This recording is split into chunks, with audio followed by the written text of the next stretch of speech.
Војната во Украина ја разбуди Европа и денес е незамисливо од Европската унија да слушнете изјава дека во идните 5 години нема да има проширување на унијата, како што беше изјавата на Жан-Клод Јункер во 2014 година.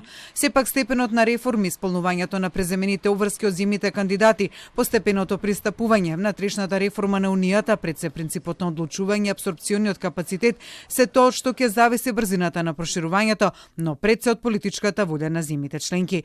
Ова се дел од констатациите изнесени на годишната конференција на Институтот за европска политика Форум Европеу, одржан во Скопје, на кој Данска како земја актуелен председаваш со Европската унија на проширувањето му додаде и нова вредност.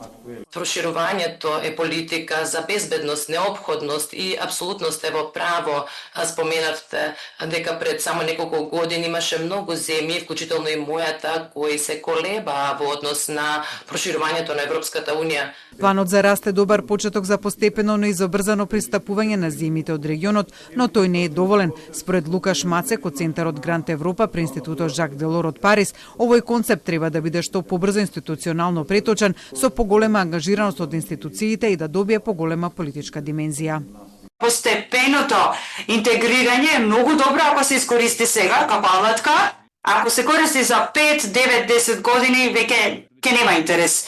За Берта Лопес Доменеч од Центарот за европски политики од Брисел, на проширувањето му недостига и конкретна временска рамка и план кога тоа би се случило. Изјавија дека се очекува најмалку две земји да пристапат до крајот на мандатот, тоа е до 2029 година. Прецизира дека се однесува тоа на Црна Гора и Албанија. Проблемот е што немаме детали за тоа како ќе се стаса дотаму. Отсуството на конкретни спланирани чекори од Унијата кои водат кон нивно проширување е недостаток кој мора да се отстрани, смета Андре Лепавцов, директор на Директоратот за Европска унија при МНР. Концептот на градуална интеграција за сега нема конкретни насоки како Уединет ќе се развие и тоа треба да престане, значи треба да имаме конкретна насока и конкретен таймлайн или временска одредница кои политики и кога ќе се имплементираат.